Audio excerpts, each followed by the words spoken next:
जी, Ibsen जो था, इसने अपने ड्रामों में अपनी लाइफ का जो पहला इंप्रेशन था वो ज़रूर उसमें ऐड किया है। अपना पर्सनल एक्सपीरियंस ऐड करता है इब्सन। पर्सनल एक्सपीरियंस क्या था इसका? His father was dead before his birth. After 7 months he was born. After 7 months of the death of his father, he was born. And one of the army officers used to visit the house of her mother after the death of his colleague. When he was visiting persistently and continuously, he was coming and going, and all the people of the vicinity, they were watching this incoming and going of that officer. They were suspecting over the character of his mother. And after the 7 months, Ibsen was born, and all the people of the vicinity, they charged over Ibsen that Ibsen is a bastard baby. समझ आई ना? तो इसका बचपन का जो career है 5, 6, 7 साल जो है इसी हैसियत में गुजर। इसकी माँ बड़ी हैसियत में है, और जब ये बड़ा हुआ यानी कि 10 to 12 years, then he resembled his father. उसकी शक्ल उसके अपने बाप से मिली बहुत ज्यादा। Automatically the charge was removed later on from the social people. समझ आई? अब इसको जब होश आता है, सेंस आती है, तो ये बहुत इसको अपनी मदर की अज़ियत का अंदाजा होता है। एक ही माहौल में इसने मुझे संभाला है, पाला है।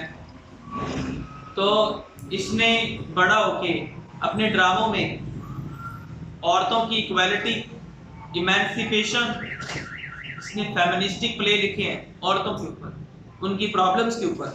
फेमिनिज्म है और वो क्या डील करता है? प्रॉब्लम्स ऑफ वुमेन, ये डील करता है।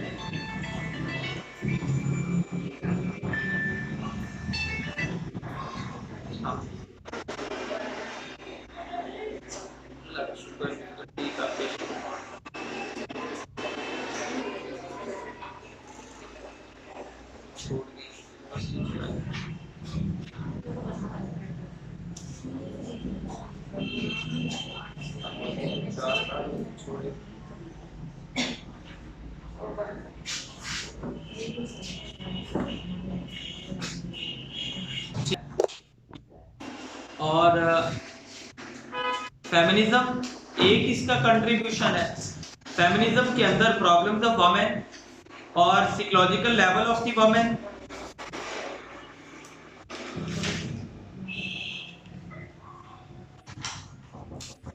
फेमिनिज्म के अंदर आप ये वाले पॉइंट्स आप ऐड करें। एक problems of women, psychological level of women, बाद में आपने ये सारे ये चीजें अप्लाई कर देना एडा गैबलर के ऊपर। एडा गैबलर के माइंड में क्या चीजें जा रही हैं, और फिर जो इसका सेकंड एलिमेंट है, जो मेन है, जो सब एलिमेंट्स है, वो तो मैंने इधर लिख दी है ना फेमिनिज्म के नीचे। और इसके नीचे सब एलिमेंट में equality for women plus emancipation. Emancipation का मतलब भी होता है औरतों को बराबर के हकूक देना। Emancipation for women, equality for women, psychological level of women, problems of women, ये सारी चीजें डील करता है वो फेमिनिज्म के नीचे। अब अगला है सोशल क्लासेस। सोशल क्लासेस और इनके अंदर पाए जाने वाले जो कॉन्फ्लिक्ट्स है, ये डील करता है वो। सोशल क्लासेस में आप देखें, एडा गैबलर जो Ada belongs to aristocratic class. हर father was dead when she was quite young. Later on she was passing through some complexes, कुछ complexes में से गुजरती है। वो complex फादर की महरूमी भी थी सिल्विया प्लेथ की तरह। और बहरहाल उसने किस तरह का उसका वे ऑफ लिविंग था, उसको बड़ा टिपिकल दिखाया हुआ है अरिस्टोक्रेसी के अकॉर्डिंगली। गन पास रखना, पिस्टल पास रखना, राइडिंग करना और शाही कपड़े पहनना और इस तरह की ख्वाहिशात रखना, आला घर हो और उसको समझना भी कुछ नहीं। No care for others, she was commanding all others. तो उसके वो अरिस्टोक्रेटिक वे ऑफ लिविंग था। सोशल क्लास के अंदर आप यहाँ पे अरिस्टोक्रेटिक वे ऑफ लिविंग भी लिखें।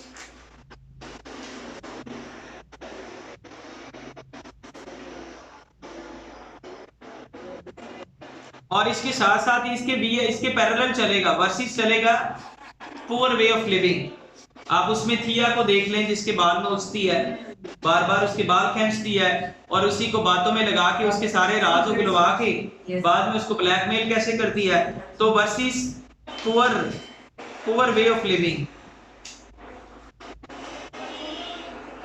इसने जिंदगी के दोनों एंगल डील किए हैं इब्सन ने, यानी poor way of living and aristocratic way of living. इसने मोहब्बत के भी नंबर 3 पे इसने लव के भी दोनों एंगल डील किए हैं, love for the poor, love for the rich. कैसे आप देखें, हेडा का लव देखें और थिया का लव देखें, सारा सब कुछ छोड़ के उसके पीछे आ गई है, सब कुछ छोड़ के एलेट लॉबॉक के पीछे आ गई है, ठीक है, वो सैक्रिफाइसिंग लव है। और यहाँ पे इसका लव जो है वो फिकलिंग लव है।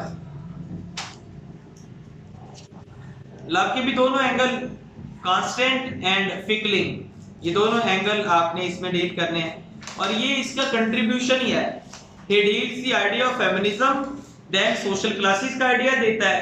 कंट्रीब्यूशन ये है कि राइटर ने क्या क्या चीजें ऐड की हैं अपने प्लेस के अंदर, किस तरह की चीजों का एडिशन किया है। इसने लव का थीम, इसकी जो थीम है ना वो भी कंट्रीब्यूशन ही होता है, टेक्निक और थीम कंट्रीब्यूशन में आ जाते हैं जी। हाँ, फेमिनिज्म उसका मुश्तरका है, लेकिन उसका जो बाकी जो ऑटोनोमस थीम है, अल्लाह की जो उसकी थीम है उसमें वॉर का थीम है, इधर वॉर का थीम नहीं है इसके पास। इधर लव है, वहां पे भी लव है, वहां पे भी एंटी लव है। लव वहां पे फिकलिंग दिखाया हुआ है, क्रॉस लव दिखाया हुआ है, यहाँ पे उसका अंदाज है थोड़ा डिफरेंट है, इसका अंदाज थोड़ा डिफरेंट है। एक चीज सेम है, फेमिनिज्म सेम है, इक्वालिटी फॉर वुमेन, एमेंसिपेशन का जो थीम है वो सेम है, और यानी कि जमहूरियत डेमोक्रेसी को इक्वली डिमांड कर रहा है जैसे इब्सन डिमांड करता है।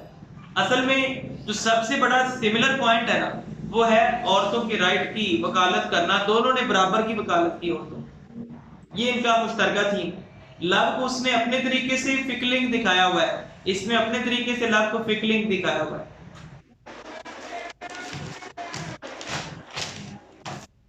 और नंबर 4, मेल डोमिनेटेड सोसाइटी। इसने पावर ऑफ मैन दिखाई हुई है इसमें। पावर ऑफ मैन, जितना भी आप कहें कि औरत बड़ी ताकतवर होगी है, पावर ऑफ मैन को डिनाई नहीं किया जा सकता और इसको कभी औरत क्रॉस नहीं कर सकती। अगर वो इसको क्रॉस करेगी तो वो हार जाएगी, इब्सन के अकॉर्डिंग। अब इब्सन देखें यहाँ पे कि ये जब ब्रैक के चक्कर में आ ही जाती है ना हेडा, उसके दुख से ही मरी है ना, उसकी बातों में आ जाती है। तो पावर ऑफ मैन आपने इधर हेडा वर्सेस ब्रैक, इसके थ्रू आपने पावर ऑफ मैन का कंट्रीब्यूशन इसका वो फिट करना, समझ आई। और फिर इसका जो थीम है वो इटर्नल एस्केपिज्म, इटर्नल एस्केपिज्म कहते हैं सुसाइड को। हेडा ने ये इटर्नल का मतलब अवधि, हमेशा के लिए, इटर्नल एस्केपिज्म ये मौत होती है। ये इनको माइंड में रख के आप इसका कंट्रीब्यूशन जो है वो लेते हैं। और हाँ, एक रियलिज्म वो उसका भी है, इसका भी है, रियलिज्म दोनों का मुश्तरका है। रियलिज्म ये Bernard Shaw father of ideas है, ये फादर ऑफ ये जो जैसे अभी हम थिएटर ऑफ रैशनैलिटी का जो थिएटर का फादर है, theatre of the rational, father of the theatre of the rational वो बॉन्ड है, एडवर्ड बॉन्ड है। इसी तरह इसने अपने आइडियाज को मुतारिफ करवाया, उसने तो आइडियाज का थप्पा ही उसके ऊपर है ना, father of the comedy of ideas. नहीं, हाँ बर्नार्ड शॉ।